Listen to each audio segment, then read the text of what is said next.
Greetings, everybody. This is Jay Spruill, movies, music, sports, and life. And I can't wait to share this with you because it's going to be something a lot different than anything I've ever done before. As you know, movies, music, sports, and life is all I talk about on this channel.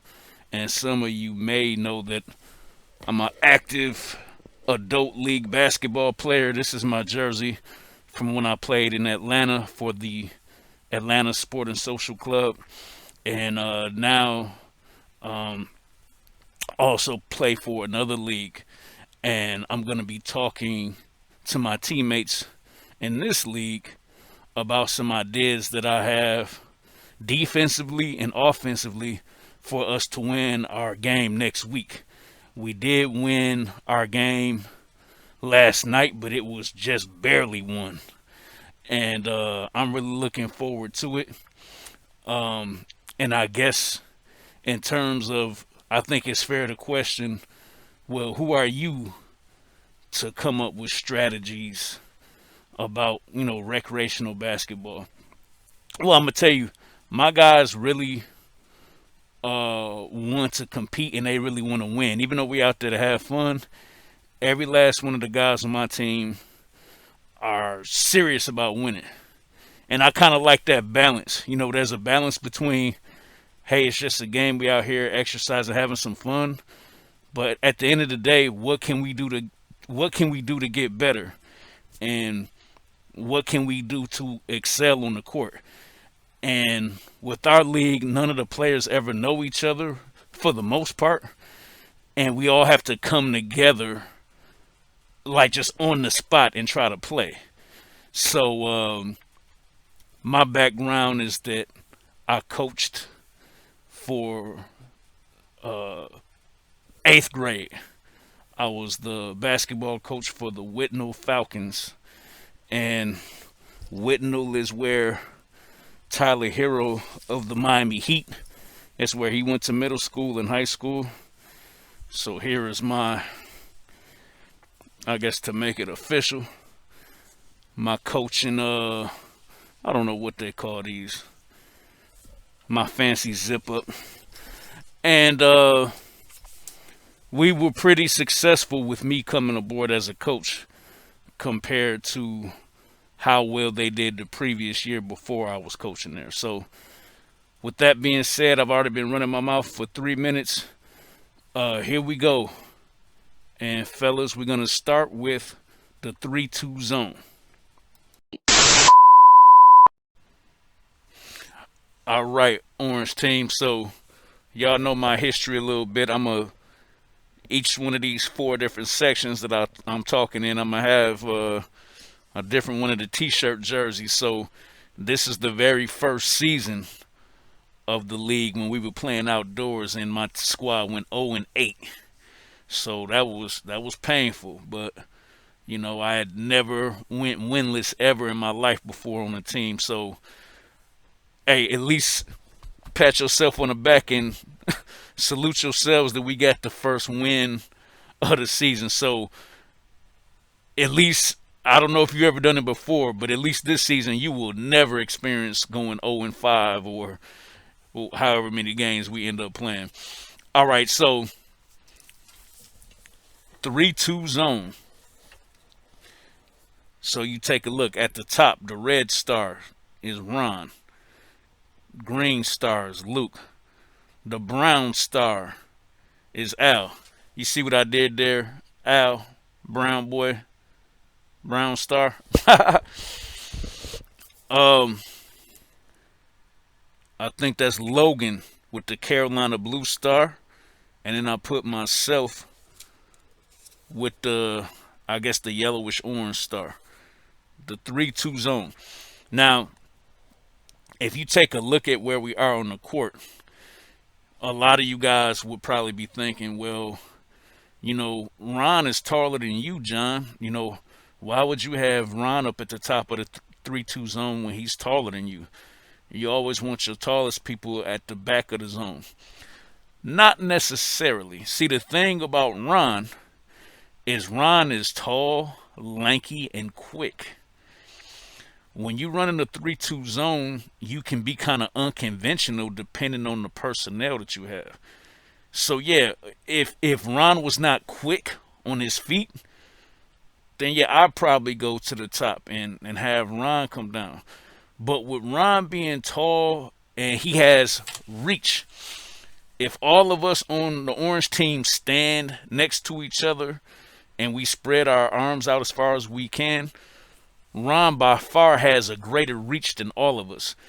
What that causes disruption. When a player is trying to get around him, he takes one step and extends his arm out. That player is going to get frustrated. They're either going to pick up their dribble or they're going to make a pass that isn't crisp. And when players make passes that aren't crisp, now we got our two guards who are also quick.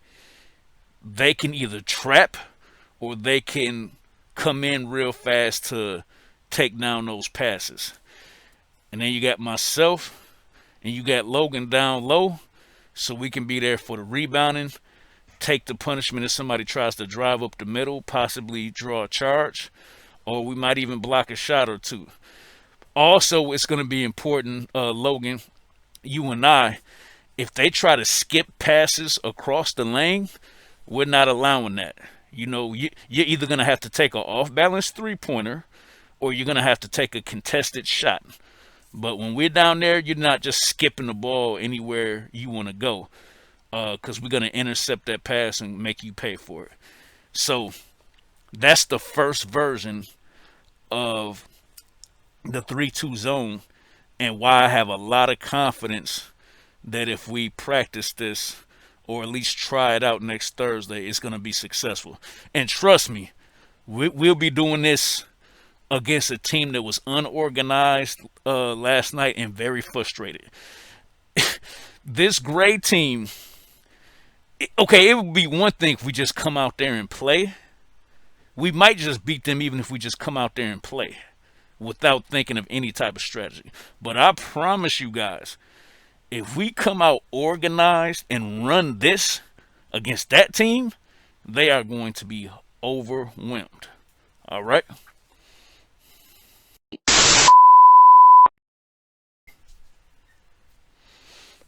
All right. Now you got me in the khaki shirt. So I know a lot of people on Team Orange know about this khaki shirt because y'all wore it at St. SJA. What did it stand? Oh, St. Joseph's Academy. I think I saw you guys play. I was briefly on another team that didn't work out for me in terms of people not respecting what I had up here. So I just ended up refereeing for the rest of that season. But 3-2 zone again. But I'm calling this the pressure squad, aka the Gabe squad. So Gabe,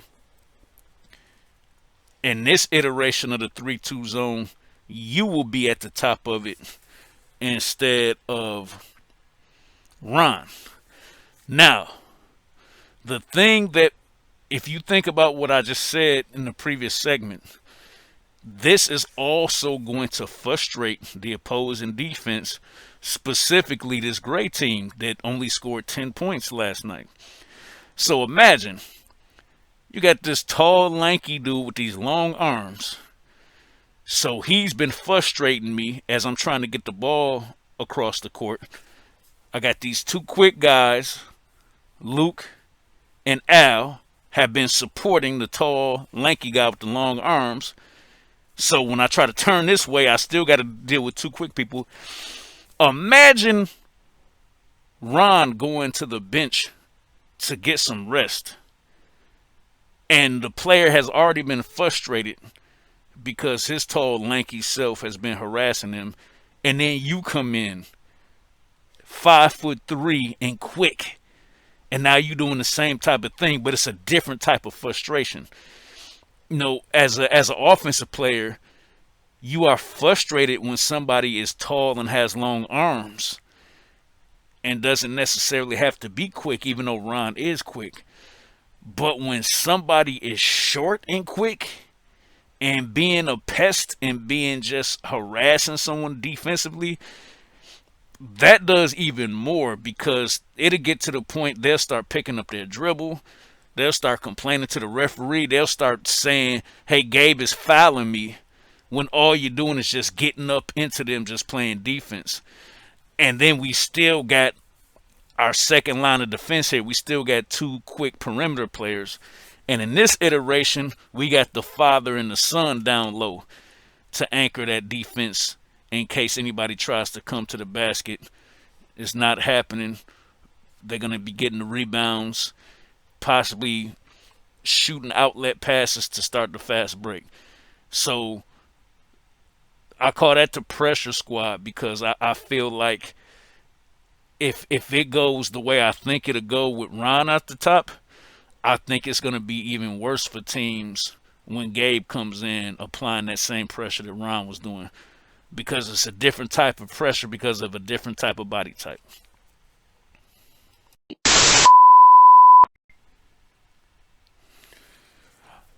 All right, all right. So this is my maroon shirt. Uh, my journey with the league.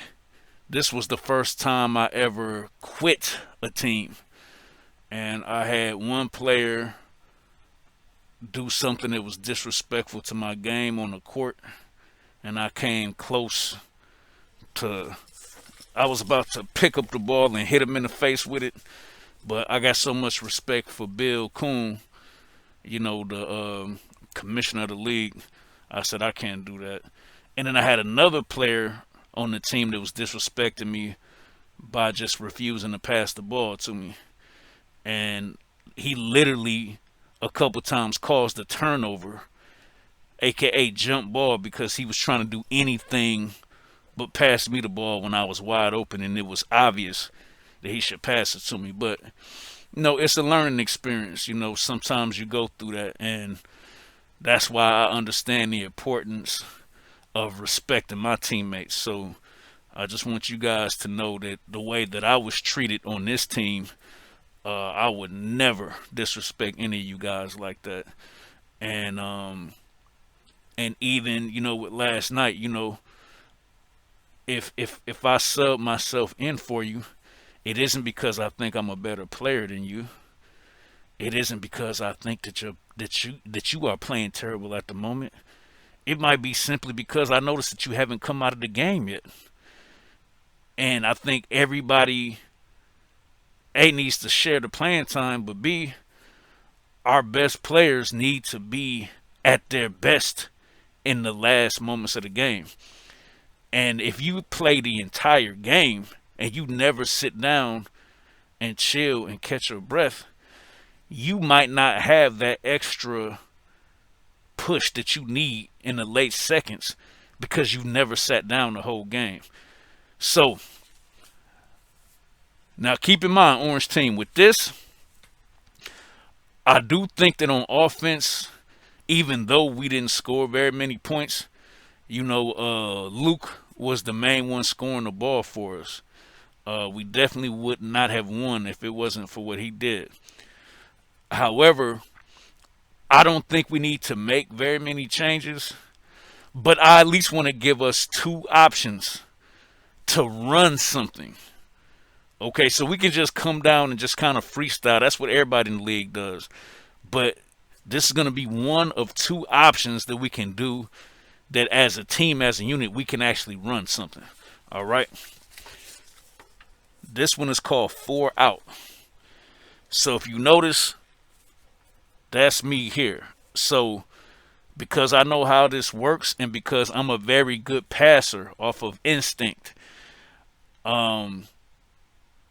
this is why I put myself there. The main objective is you think that it's almost like an isolation play because for all you guys, the defenders will probably come up here to guard you out on the perimeter, and that leaves me one-on-one with the defender. And that might work, especially if it's somebody smaller than me. The team that we play next week only has one guy that's my size. So if we ran this and one of the guys that's smaller than him tries to guard me, you can just feed me. I just turn around and just score right away. However, The reason it's great to have me in this position if we run 4 and out is because if you pass it to me inside, the defense is just going to assume that I'm going to shoot the ball. However, Ron, you can cut in. Logan, you can cut in. Luke, you can cut in. Al, you can come down and cut in. If you guys cut to the basket, the defender is going to be chasing you because see what the defender does. If I get the ball right here, the defender, their attention goes to, well, what is he doing? Once the defender loses focus on you, you can cut behind him and run, and he's not expecting it. And I just give you a quick flip, just a quick, crisp, precise pass that you can do for the layup. I'm going to tell you a version of this that happened, and Ron, you will remember this. Ron, you will remember this. Whenever there is an out of bounds play, when the referee hands the ball to us out of bounds, I'm usually always the one that wants to take the ball from the referee and inbound the ball. Do you guys know why? Because I'm a very good passer, and I always look at an inbounds play as an opportunity to score. I don't look at the inbounds as, okay, just get the ball in so we can dribble around. I'm looking to pass one of you guys the ball directly and let you score. And if you remember last night, I'm right under the basket. I slapped the ball, say ball in, and Ron understood what I was thinking. And Ron cut to the basket, and I passed him the basket right in the bread basket, right between the chest and the stomach, and he just went in for an easy layup. But that's because the defender that's defending Ron is not thinking that we're thinking about scoring. They're thinking we just want to get the ball in. No, we're trying to score on the inbound play. And 4 and out is something similar. Now, the other option. Now, first I was just talking about how that will focus on me. But the other thing, too, once you have one person down here and you guys are swinging the ball around, once again, if the defender is slipping, let's say we swing it to Ron. If Logan's defender is not really paying attention, if he's not that sharp, Ron, once you kick it back to Logan and that defender isn't on point, Logan, you just launched the three. Same thing, Logan. You pass it to Luke. Luke, your defender is sleeping. 3-pointer. Al. Luke notices that your defender is sleeping. Whip the ball around to you real quick. Same thing. When Gabe is in there, same thing. When Jason is in there, same thing on the perimeter, or if Jason is the one down low. It doesn't matter. You guys understand that 4 out gives us some options because we'll have 4 people on the perimeter, 1 person down low, and the defense has to react to what we're doing. Because we all know if they decide to double or triple whoever's down there, whether it's me, whether it's Logan, whether it's Jason, if they're dumb enough to put 2 people on us, that means one of you guys are wide open on the perimeter. And that's just easy money.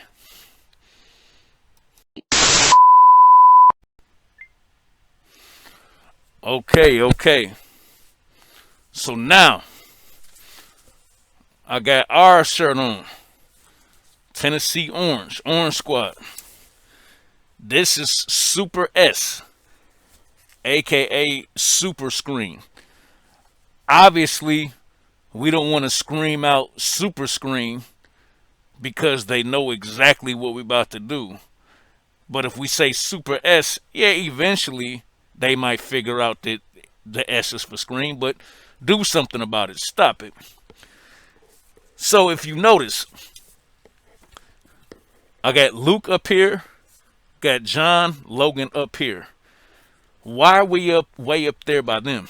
Well, we started down here. So as Al and Luke are coming up the court from bringing the ball up the court, myself and Logan decided to come up and we are setting a double screen for Luke, aka a super screen. Now, what happens in this situation is two things. Smart players, if you screen them, they know how to duck and get out of the way of a screen. Even last night, when people were trying to screen me, I heard you guys calling it out for me. Screen coming left. So what I do, I kind of sidestepped it because you told me what side it was coming from. But trust me, if two players from our team are coming to screen on one man, there's nothing they can do about it.